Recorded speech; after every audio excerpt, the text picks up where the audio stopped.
Good morning students. இன்னைக்கு physics labல potentiometer use பண்ணி internal resistance of the cell நம்ம வந்து determine பண்ண போறோம். So potentiometer எதுக்கு யூஸ் ஆகுது அப்படின்னா நம்மளோட அக்யூரேட்டான resistance value, voltage இல்ல potential difference இதெல்லாம் நம்ம determine பண்றதுக்கு potentiometer வந்து யூஸ் ஆகுது. இன்னைக்கு நம்ம potentiometer யூஸ் பண்ணி internal resistance of the cell நம்ம determine பண்ண போறோம். So அதுக்கான ஃபார்முலா நமக்கு இங்க கொடுத்திருக்காங்க. internal resistance of the cell small r equal to capital R L0 minus L divided by L கொடுத்திருக்காங்க. ஓம் அப்படிங்கிறது ரெசிஸ்டன்ஸ் உடைய SI யூனிட். So இங்க small r அப்படிங்கிறது internal resistance, capital R அப்படிங்கிறது external resistance, L0 அப்படிங்கிறது balancing length அப்படின்னு சொல்லுவாங்க when T is open. அடுத்து L அப்படிங்கிறது balancing length தான் when T is closed. ஓகேவா? சோ அடுத்து இங்க L கொடுத்திருக்காங்க.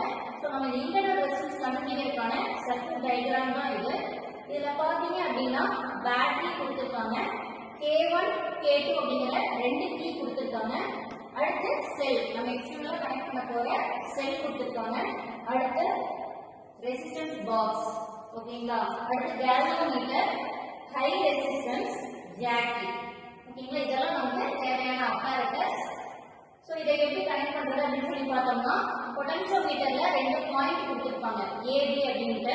அந்த ஏங்கிற பாயிண்ட்ல இருந்து பாத்தீங்கன்னா மூணு கனெக்ஷன் வரும்.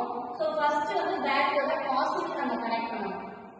அடுத்த கனெக்ஷன் பாத்தீங்க அப்படின்னா நம்ம யூஸ் பண்ற செல் டேனியல் செல்லா இருக்கலாம் இல்ல ரெக்டாங்கி செல்லாவும் இருக்கலாம். சோ அதோட பாசிட்டிவ் கனெக்ட் பண்ணிருக்கோம். அடுத்து பாத்தீங்க அப்படின்னா ரெசிஸ்டன்ஸ் பாக்ஸ் கனெக்ட் பண்ணிருக்கோம். ஓகேங்களா. சோ அடுத்து பாத்தீங்க அப்படின்னா பேட்டரியோட மைனஸ்ல இருந்து T வழியா நம்ம Bங்கிற பாயிண்ட் பொட்டன்ஷியோமீட்டர்ல இருக்கிற Bங்கிற பாயிண்ட்ல நம்ம கனெக்ட் பண்ணனும். சோ அடுத்து டேனியல் செல்லோட அதர் எண்ட்ல இருந்து கேல்வனோமீட்டரோட ஃபர்ஸ்ட் எண்ட்க்கு கனெக்ட் பண்ணனும். சோ அடுத்து இங்க ஆல்ரெடி கனெக்ட் பண்ணிருக்கோம் Aங்கிற பாயிண்ட்ல இருந்து ரெசிஸ்டன்ஸ் பாக்ஸ்ல இருந்து K1ங்கிற கீக்கு கனெக்ட் பண்ணனும். கீயோட அடுத்த எண்ட்ல இருந்து கேல்வனோமீட்டரோட எண்ட்க்கு. சோ கேல்வனோமீட்டர்ல இருந்து பாத்தீங்க அப்படின்னா ரெண்டு கனெக்ஷன் வரும். டேனியல் செல்லுக்கு ஒரு கனெக்ஷன், இன்னொன்னு கீயோட செகண்ட் எண்ட்க்கு வரும். ஓகேங்களா. சோ இப்ப கேல்வனோமீட்டருடைய அதர் எண்ட்ல இருந்து பார்த்தோம்னா ஹை ரெசிஸ்டன்ஸ் கொடுக்கணும். ஹை ரெசிஸ்டன்ஸோட அதர் எண்ட்ல இருந்து ஜாக்கி கொடுக்கணும்.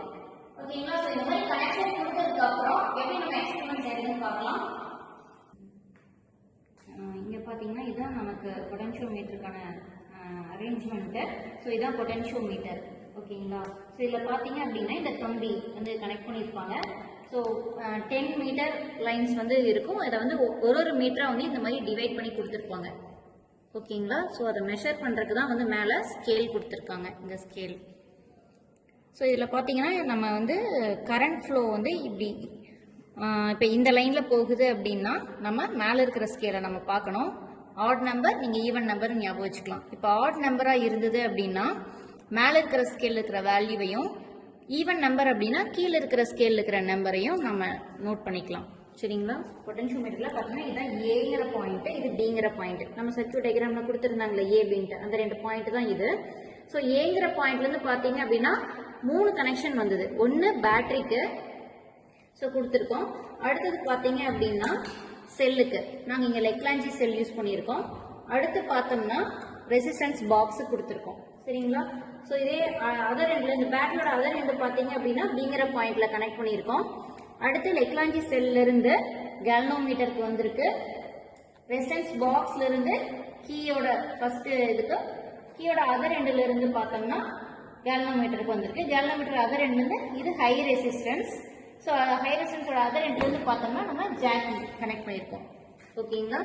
ஸோ இப்போ எப்படி செய்யறதுன்னு சொல்லி பார்க்கலாம். சர்க்யூட் ஆன் பண்ணிட்டு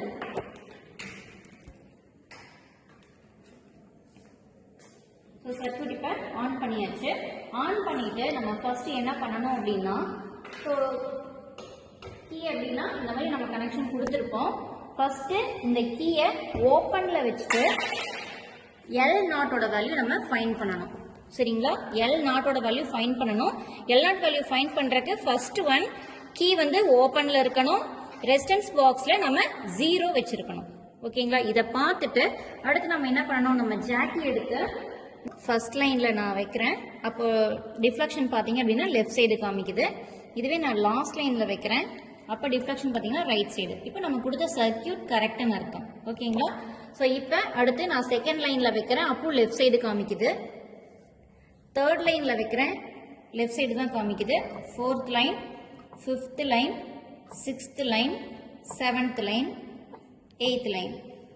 ஸோ அப்போ செவன்த் லைனுக்கும் எயித்து லைனுக்கும் நடுவில் தான் நமக்கு தேவையான அந்த நல் டிஃப்ளெக்ஷன் கிடைக்க போகுது.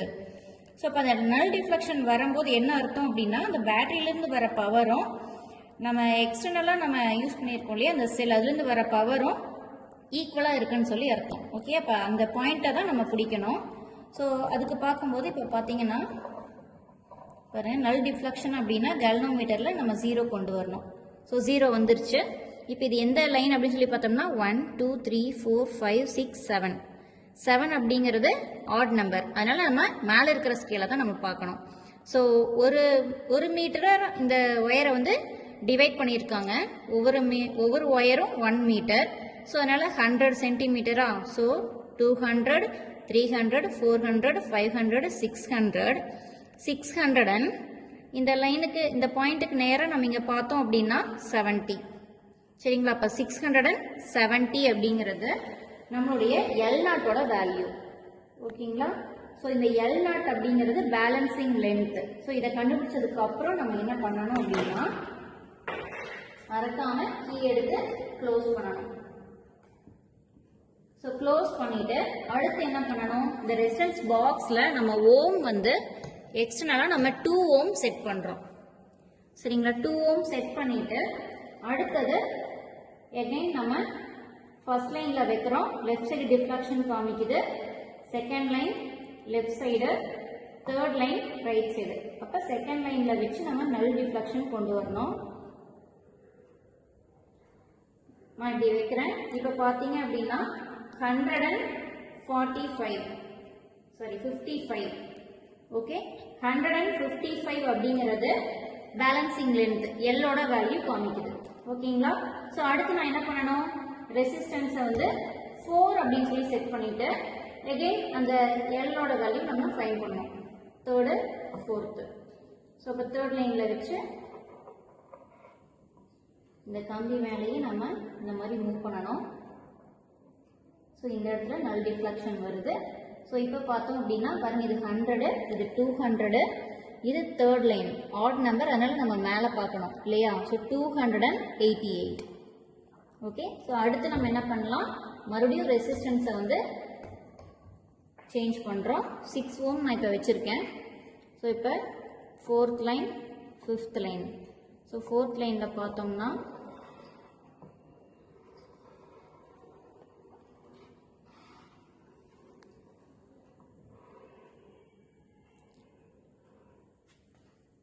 ஸோ இந்த இடத்துல இப்போ நமக்கு டிஃப்ளெக்ஷன் காமிக்குது, நல் டிஃப்ளெக்ஷன். ஓகே, ஸோ இப்போ பார்த்தோம்னா 100 200 300 400 412. ஓகேங்களா? ஸோ இது நமக்கு தேர்டு வேல்யூ. ஸோ நமக்கு கிடைச்ச வேல்யூவை வச்சு நம்ம இன்டர்னல் ரெசிஸ்டன்ஸ் ஃபார்முலா சப்ஸ்டிட்யூட் பண்ணி எப்படி கண்டுபிடிக்கிறதுன்னு பார்க்கலாம். ஸோ நம்ம எடுத்த வேல்யூவை இந்த டேபிள் காலம்ல ஃபில் பண்ணிருக்கோம் பாருங்க. எக்ஸ்டர்னல் ரெசிஸ்டன்ஸ் 2 4 6ன்னு சேஞ்ச் பண்ணோம் இல்லைங்களா? அதை எழுதிருக்கோம். அடுத்து 2ன்னு நம்ம வைக்கும்போது 155 நமக்கு கிடைச்சது அந்த ஒயர்ல. அடுத்து 4ல வைக்கும்போது 288 கிடைச்சது. 6ல வைக்கும்போது 412 கிடைச்சது இல்லைங்களா? ஸோ அதை எழுதிட்டு அந்த வேல்யூவை நம்ம இந்த ஃபார்முலா சப்ஸ்டிட்யூட் பண்ணணும். ஓகே, ஸோ அதுக்கு முன்னாடி நம்ம ஃபர்ஸ்ட் செஞ்சது ஞாபகம் இருக்கா? அதாவது கீயை வந்து ஃபர்ஸ்ட் ஓப்பன்ல வச்சு L0ஓட வேல்யூ எடுத்தோம் இல்லைங்களா? அதுக்கப்புறம் என்ன பண்ணணும், அந்த ஒரு வேல்யூ எடுத்ததுக்கு அப்புறம் கீயை வந்து க்ளோஸ் பண்ணிட்டு அதுக்கப்புறம் தான் நம்ம ரெசிஸ்டன்ஸ் வந்து 246ன்னு சேஞ்ச் பண்ணுவோம். ஓகேவா? இன்னொரு நான் சொல்றேன். ஃபர்ஸ்ட் பேலன்சிங் லென்த் L0 கண்டுபிடிக்கிறது என்ன பண்ணணும், கீயை ஓப்பன்ல வச்சு நம்ம L0ஓட வேல்யூ கண்டுபிடிக்கணும். 670 நமக்கு கிடைச்சது. அதுக்கப்புறம் கீயை க்ளோஸ் பண்ணிட்டு ரெசிஸ்டன்ஸ் வந்து 246ன்னு சேஞ்ச் பண்ணி இந்த வேல்யூ எடுக்கும். ஓகேங்களா? ஸோ இதுவும் பேலன்சிங் லென்த் தான்.